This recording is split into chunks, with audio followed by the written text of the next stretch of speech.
Satgas Pangan Polri menyatakan siap membantu kementerian dan lembaga pemerintah non-kementerian untuk menarik obat sirup mengandung bahan kimia perusak ginjal dari peredaran. Dijelaskan Satgas Pangan Polri telah menginformasikan kepada kepala satuan wilayah masing-masing untuk membantu pemerintah menangani persoalan itu. Saat ini pihaknya baru menginstruksikan untuk melakukan pemantauan terhadap peredaran obat sirup yang diduga merusak ginjal tersebut. Sebelumnya diketahui pemerintah melalui Kementerian Kesehatan dan Badan Pengawas Obat dan Makanan melarang sementara peredaran obat sirup untuk anak-anak. Hal tersebut dilakukan menyusul munculnya kasus gangguan ginjal akut pada anak-anak.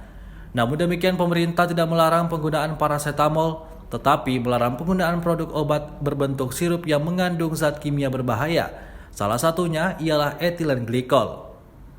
Kementerian Kesehatan menerbitkan instruksi perihal kewajiban penyelidikan epidemiologi dan pelaporan kasus gangguan ginjal pada anak-anak. Dalam hal ini, Kementerian Kesehatan menginstruksikan kepada seluruh tenaga kesehatan di fasilitas pelayanan kesehatan untuk sementara tidak meresepkan obat-obatan dalam bentuk kesediaan cair atau sirup.